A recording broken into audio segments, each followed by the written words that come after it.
So I'm here today to tell you my top 3 reasons why I chose to move to Ghana before moving to Liberia.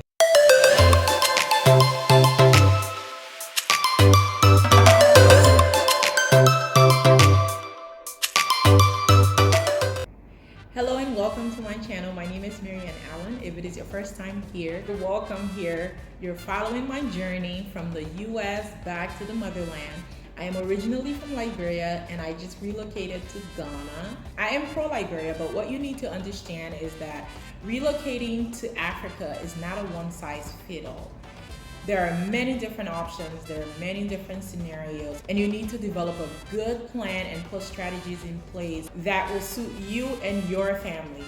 Depending on your personal situation or your family's condition, you may prioritize some things over others, while others may prioritize those other things other than your priority. So everyone's priority is going to be different.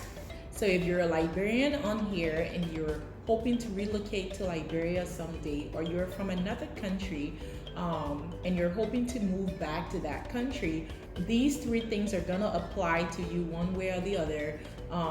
The choices that I've made may not be your choices, but somehow they can be relative to you and you can use the information to make your decision in moving.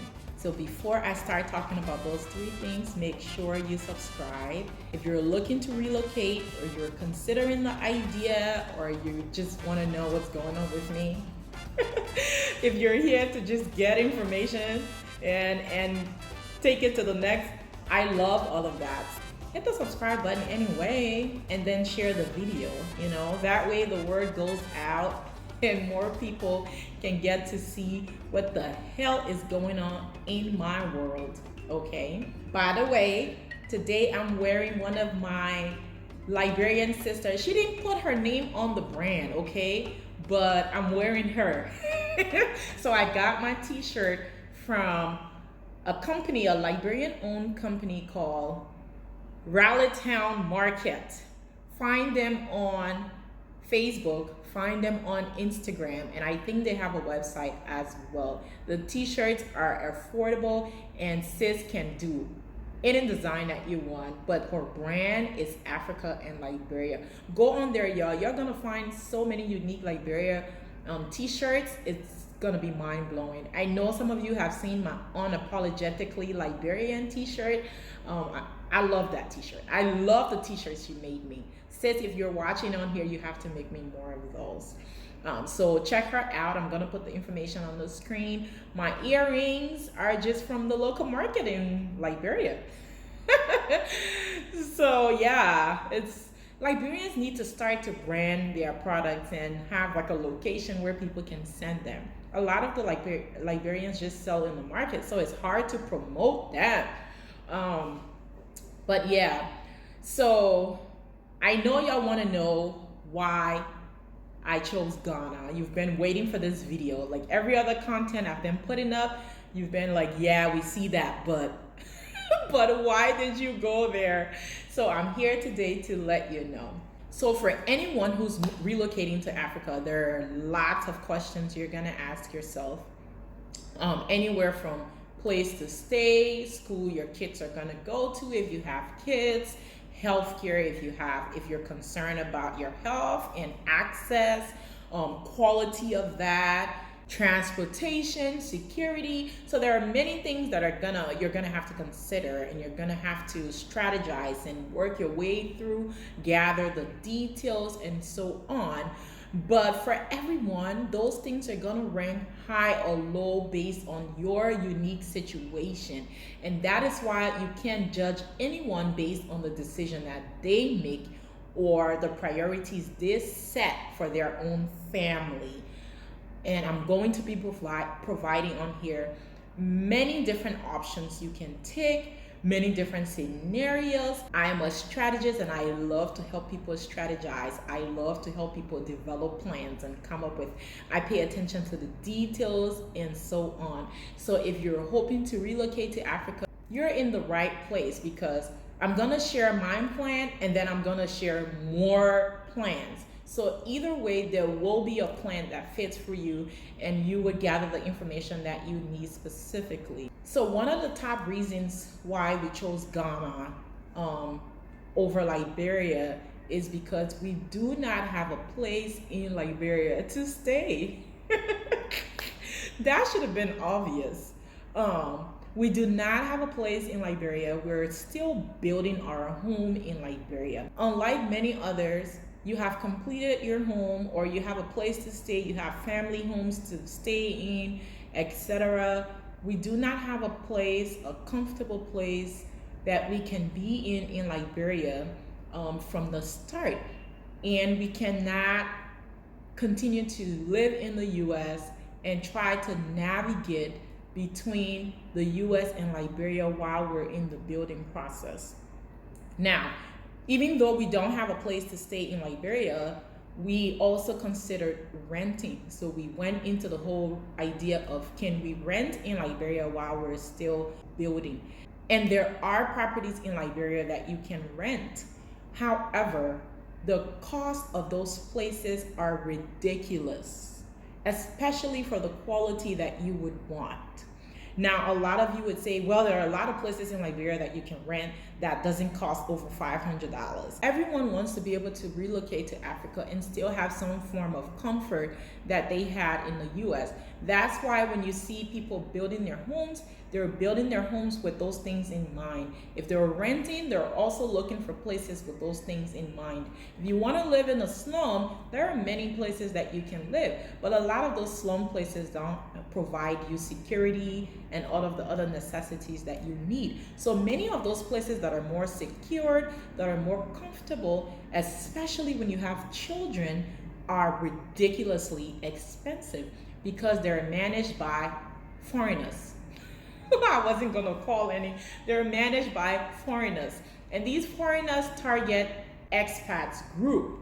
So expats group, they're not the one paying the money. The companies that hire them to go work in Liberia are the ones paying the money. So money is not an issue.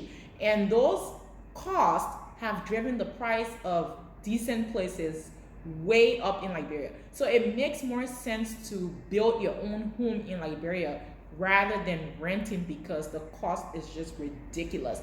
In my Liberia videos that I did, I don't know if people thought that that was my own place, whatever, because it was decent. It was a decent 2-bedroom, not a big place.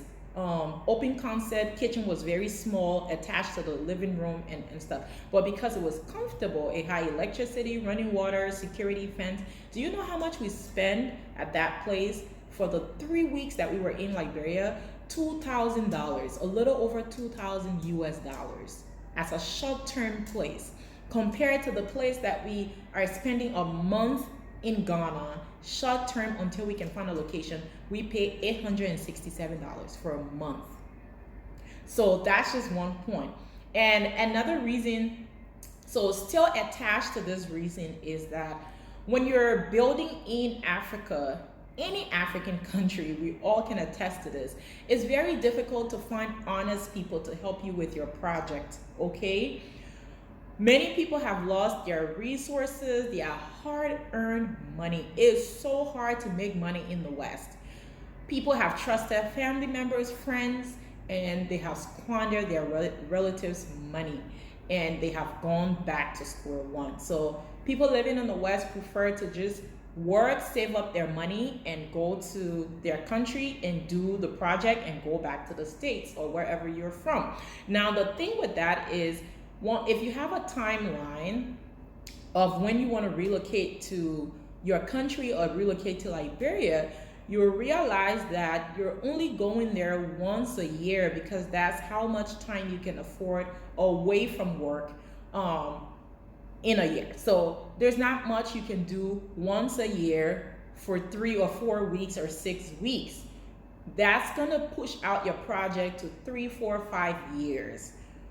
If that's your timeline for moving and you started building right from the beginning, that would work for you. But for us, we had a shorter timeline, and unfortunately we started building a little into that timeline. So it has made it even more urgent for us to stick to our timeline and not just keep pushing things out. And we all know plane tickets are expensive when you're leaving the US to Africa, any part of Africa. And making those trips a couple of times a year, that's a lot of money you're putting in. And if you're gonna be renting every time you're going there or staying in a hotel, that is also costly.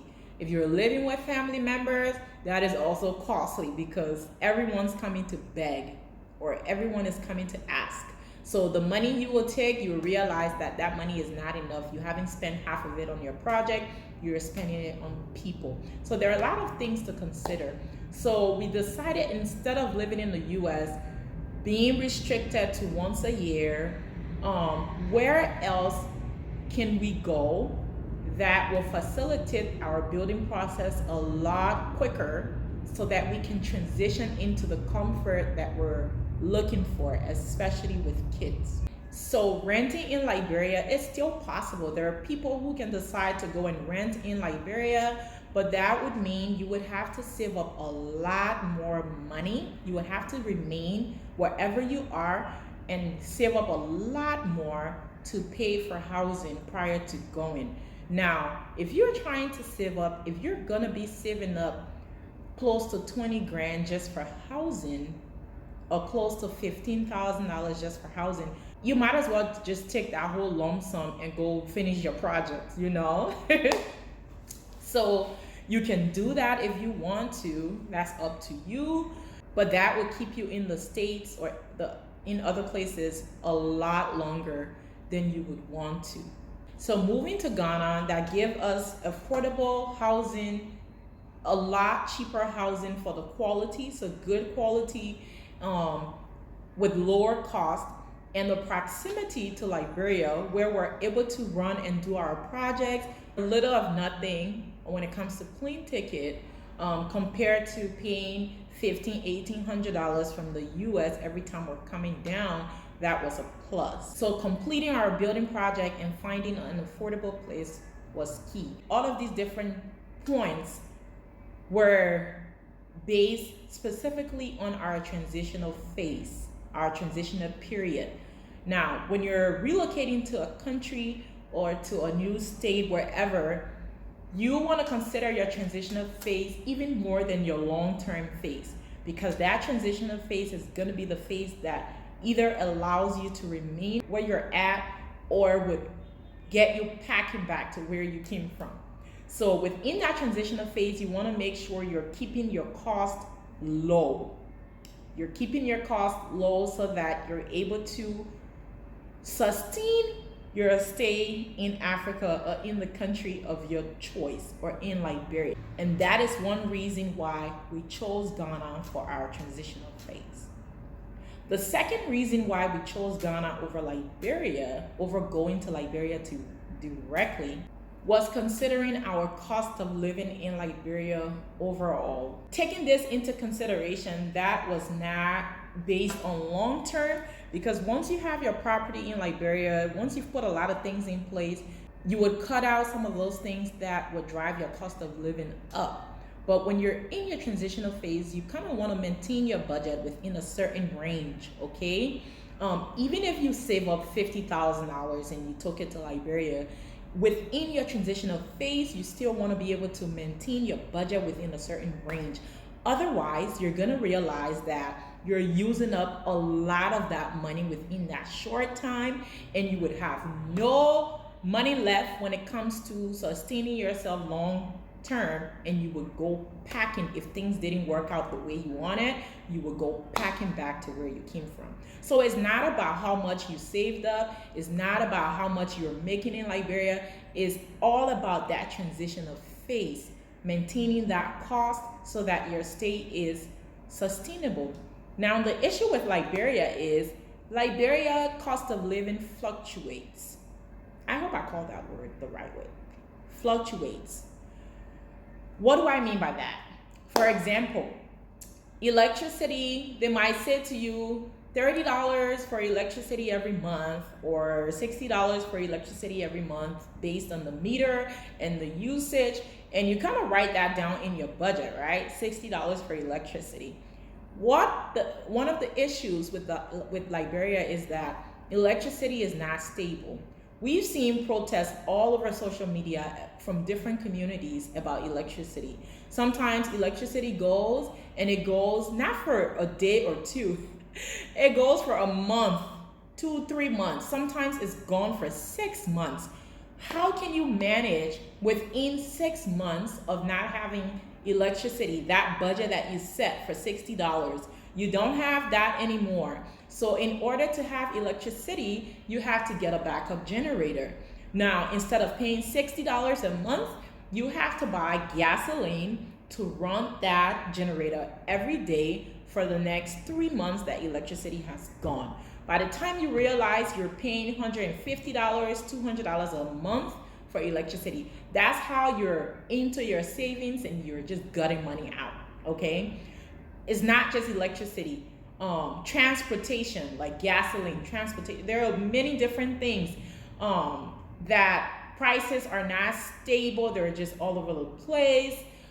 And within now long term, when you've actually come up with a plan and you got everything in place, it's no big deal. You can have things that will mitigate those things, but within your transitional phase. So I'm focused on the transitional phase. Within the transitional phase, you want to be able to stabilize your expense. Ghana gives me that stability when it comes to my transitional phase. My electricity is based on what I use. Electricity, yes, electricity would go in Ghana, but not for longer than a day or so. Electricity has gone since we've been here, but it's been for an hour or a few hours, and then it's back on. So you would realize that your $60 a month electricity bill based on your appliances and everything is actually $60 a month. You know, once you understand how much electricity you want to use, that's how much you're going to be paying. You're not expected to pay $150 next month and $60 this month and $20 the month after that. No, things are pretty stable. Bills tend to be around a certain range, so it gives you a good idea of how you can maintain and manage your budget, especially in your transitional phase. And I talk a lot about this transitional phase because it's a thing. And I'm going to be having more videos talking about the 3 different phases of relocation. So you want to watch out for those videos, okay? 3 different phases of relocation, relocating to Africa. And one of those phases would be transitional phase. And I'm giving you a little bit on here. So pay attention. Get your notebook. Like one of my sis said, get your notebook and start writing if you're interested in relocating to Africa. The third reason why we chose Ghana over Liberia is maintaining our income stream or our income source while we're in our transitional phase at least. So every one of us can agree that when you're moving to Africa, one of the biggest questions you would ask yourself is, what would I do? Like, what do I do?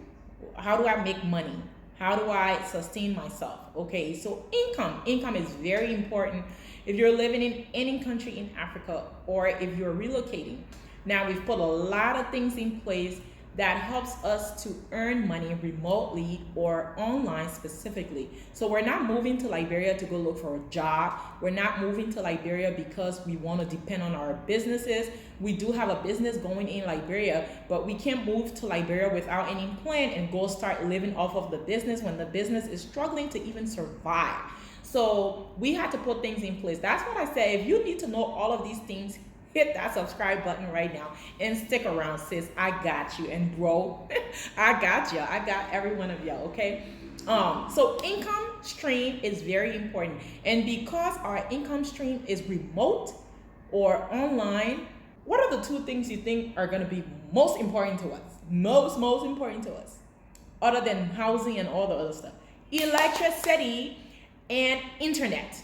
Did you guys see the video that I made about how much we spent on data and internet in Liberia for the 3 weeks that we were there?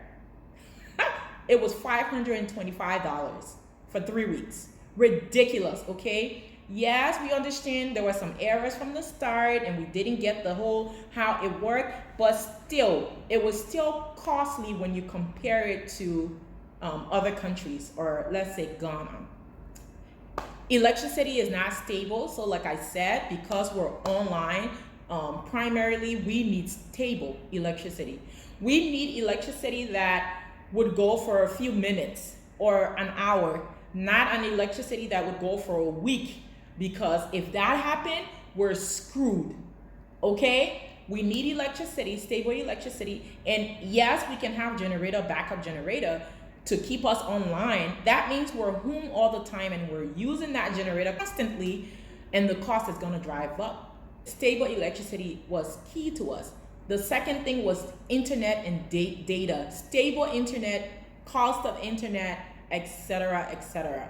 Liberia, the internet was okay, but it was not as good. It was not stable. Like I said in that video, it took me forever to upload videos on YouTube that I just forgot about it until I got to the US. There were so many times my husband would be in a meeting and everything would just cut off. Electricity would go one day, the internet would drop another day. There was just so many things happening just within those 3 weeks that made us even more consider Ghana, okay? In Ghana, the same data package that we purchased in Liberia, which is that, so let's say, for example, the modem that I purchased in Liberia that I told you about, that we pay $125, in Ghana is $90. Not a big difference, but still a difference, right? It's $90 here. The same package that I told you we purchased and put on the modem in Liberia, the Wi-Fi modem in Liberia, that package in Liberia was $53, and it gave you 120 gig of data. The package in Ghana is about the same thing, $53, but it gives you 220 gig. Okay, that's double or almost double what Liberia is giving you. In Liberia, when we purchased that package, we actually topped up another time before leaving. Okay, so it wasn't just the one time. In Ghana, 220 gig is gonna carry us for the entire month. We don't need to top up again. So you would realize that in Ghana, I would be paying $53 for internet, and be sure that $53 is my internet. You know, write that down in my budget, and it can be consistent. That way I can see how much I'm gonna save every month, and so on. In Liberia, I can't write $53 down for internet because I did it and I ran out and I had to put more money on it. So it may be $100, it may be $150. I don't know what that scenario, that case might be if I would have stayed longer, but it's more money over there. Now, not to say we can't afford it, that's not the issue. The issue is maintaining costs. Maintaining costs, especially in your transitional phase, because if you can't maintain it, you will not be able to sustain your stay in Africa. So those 3 reasons were top on our list when it comes to choosing where we transition. So being in Ghana is just not because we were looking for comfort. No, we're trying to put things in place, manage our costs within a certain time until we can complete things in Liberia, get things to a certain stage in Liberia, so that when we transition to Liberia, things can move smoothly. These 3 things may be things that are important to you in your relocation and your move, or they may not be. I will be coming up with a lot more information about different things you can consider and strategize between when it comes to relocating to Africa. Like I said, I'm going to talk about the 3 phases when relocating to Africa, and you want to make sure you are sticking around. So subscribe and hit the notification button. Make sure you share this video, and thanks for watching. I'll see you in the next video.